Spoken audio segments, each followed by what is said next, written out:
नमस्कार। ये वीडियो बनाने में मैं थोड़ा लेट हूँ क्योंकि किसी ज़रूरी काम में फंसा हुआ था। लेकिन चूँकि आप लोग मेरा परिवार हो इसलिए लेट ही सही, लेकिन मुझे ये बात करनी ज़रूरी थी। ये बात सिर्फ़ सोयाबीन तक सीमित नहीं है। देखिए, आज के समय में ये डिसीज़न हमें खुद लेना है। हर खेती में हमें क्या करना है, क्या नहीं करना, ये हम किसी एक्सपर्ट से मिल के ले सकते हैं, ये किसी अनुभवी किसान से मिल के ले सकते हैं। हमें सोयाबीन करनी है, कैसे करनी है, या सोयाबीन के विकल्प जैसे मक्का और धान के ऊपर जाना है, या हमें बारिश वाले सीजन में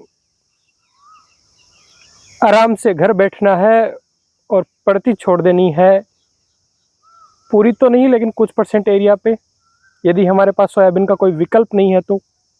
या हमें सोयाबीन की जगह हरी खाद ढेंचा बो देना है और हमारी ज़मीन को ठीक कर देना है, कुल एरिया के कुछ % एरिया को। ये डिसीज़न हमें खुद को लेना है।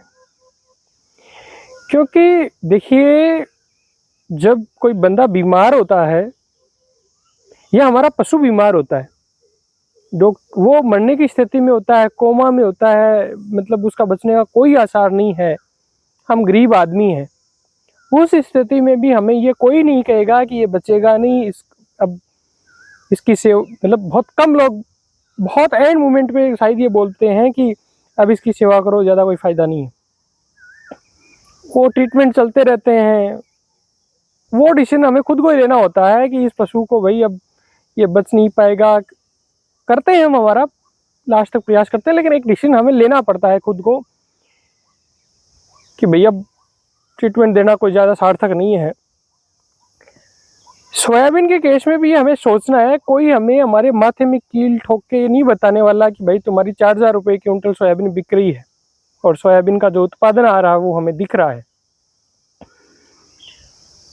और औसत उत्पादकता की पूरे राजस्थान की मैं बात करूं तो मेरे ख्याल से 1068 किलो या 1090 किलो प्रति हेक्टेयर है, जो कि करीब 16 बिस्वा के बीघा की बात करूं तो 2.25 क्विंटल प्रति बीघा है औसत।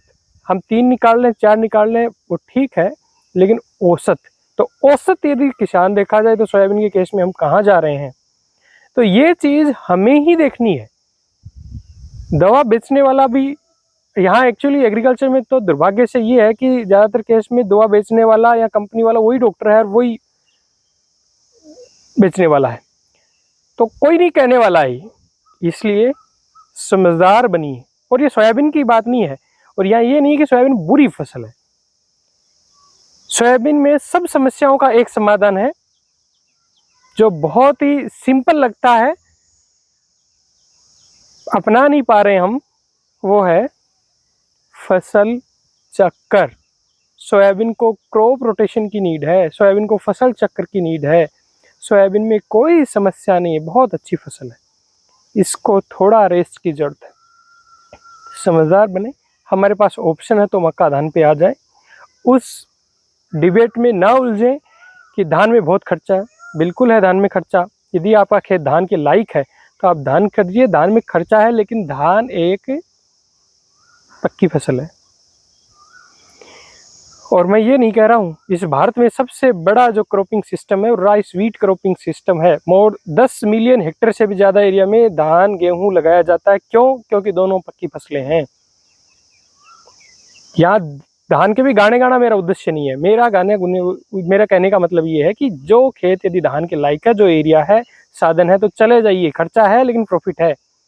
मान लो 10,000 रुपये बीघा खर्चा तो 20,000 रुपये का धान भी निकल रहा है। सोयाबीन में क्या है, 7,000 रुपये बीघा खर्चा हो गया, 8,000 रुपये की सोयाबीन निकाल रहे हैं।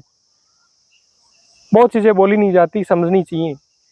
दूसरा, मक्का हमारे पास ऑप्शन है। ये जो हर्डल है ना कि जंगली जानवर परेशान कर रहे हैं हमारे एरिया में, ये है वो है, ये उतनी बड़ी हर्डल नहीं है। इनको शॉर्ट आउट किया जा सकता है। अरे भाई, ये सोयाबीन में लूटने से बेहतर है कि आप अपने 10 पड़ोसियों से बात कन्वर्सेशन भी नहीं कर सकते क्या?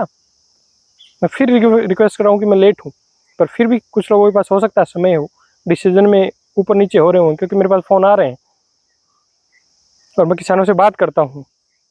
कल ही मेरे को बड़ा दुख हुआ है, एक मैं चर्चा कर रहा था किसानों से और वो लोग मुझे सोयाबीन का ये भी नहीं बता पाए कि क्या पर बीघा क्या खर्चा बैठ रहा है, और वो काफ़ी बड़े रकबे में खेती करते हैं। ये दुर्भाग्यपूर्ण है कि हमें ये नहीं पता कि क्या खर्चा हो रहा है। खेती भाई मतलब मैं तो इस फील्ड का आदमी हूँ, मुझे तो पेन होता है, दर्द होता है। खेती अब जीवन यापन का तरीका नहीं है। अंग्रेजी में हम बोलते थे सब्सिस्टेंस फार्मिंग, यानी उससे आजीविका चल रही है। खेती बिजनेस है, इससे हमें हमारा घर भी चलाना है, हमें बच्चों को एजुकेशन देनी है, बच्चों को अच्छी हेल्थ देनी है, सोशल सामाजिक हमारे जो दायित्व हैं वो भी करने, सब करने हैं, बढ़िया मकान भी बनाना है, गाड़ी घोड़ा भी मेंटेन करना है। खेती अब सब्सिस्टेंस नहीं है कि कुछ हो गया पैदार खा लिया, वो खेती नहीं है। तो हम उस एंगल से करें कि क्या हम खर्च कर रहे हैं, क्या हमारा रिटर्न आ रहा है। जो खेत बहुत रिस्की है ना, स्पेशली वो थोड़ा इस विषय पे सोचें, जो बहुत रिस्की हैं। जिन खेतों में अक्सर 3-4 क्विंटल की सोयाबीन निकल रही है, 3 क्विंटल की निकल रही है, 2.5 क्विंटल बीघा की निकल रही है, वो एसएसपी वगैरह भी दें और ठीक से खर्चा भी करें, ठीक से खेती करें। पर जहाँ बहुत रिस्की सोयाबीन हो रही है ना, वो विचार करें इस बात पे कि हम विकल्प पे जाएंगे कि हम आराम से बैठेंगे और सावनी कर लेंगे। और मैं इस एरिया में काम कर रहा हूँ मध्य भारत में, और मुझे बड़ा कष्ट है कि मैं कई ऐसे किसानों से मिलता हूँ, बहुत बड़े रकबे पे वो मुनाफे पे काश्त करते हैं, मुनाफे पे काश्त करते हो, बहुत रेटें बढ़ रही हैं। और मैं आपको अंदर की बात बता रहा हूँ, यदि आप उसमें यदि हाई वैल्यू क्रॉप नहीं है ना, हाई वैल्यू क्रॉप मतलब लहसुन या प्याज या इस टाइप की कोई सब्जी उसमें नहीं है, मोटी फसलें ही आप मुनाफे पे लेके कर रहे हो, तो आपको बहुत सावधान रहने की ज़रूरत है। जलवायु बदल रहा है, मौसम में बहुत ही अब्रेंट सिचुएशंस होती हैं, यानी कभी सूखा हो सकता है, कभी बहुत तेज़ बारिश हो सकती है, कभी लगातार बारिशें हो सकती हैं, कभी लंबे सूखे लग सकते हैं। ये होने वाला है और हो रहा होगा, 3-4 साल में आप एक्सपीरियंस कर रहे होंगे। तो ऐसे में बड़ी रिस्की हो रही है चीज़। मुनाफे पे करिए कि बीज खेती, लेकिन उसमें एक हाई वैल्यू क्रॉप आपके होनी चाहिए जो बचा ले आपको। मैंने चीज़ें मिक्स कर दी, मैं लेट भी हो गया, पर अब मैं आपके साथ कंटिन्यू जुड़ा रहूँगा। उम्मीद करता हूँ मैं कुछ क्लियरिटी दे पाया। मेरा उद्देश्य ना सोयाबीन का क्रिटिसाइज करना है, ना मक्का धान को बढ़ावा देना है। बस मेरा उद्देश्य ये है कि किसान को वो करे जिसमें उसको फ़ायदा हो। सोयाबीन फिर कह रहा हूँ अच्छी फसल है, लेकिन इसको अभी रोटेशन की ज़रूरत है, फसल चक्कर की ज़रूरत है। सब प्रॉब्लम सॉर्ट आउट आ जाएंगी, 2-3 साल उसमें दूसरी फसल कर लो, फिर सोयाबीन पे आ जाना, मज़ा दे देगी आप। नमस्कार, जय हिंद।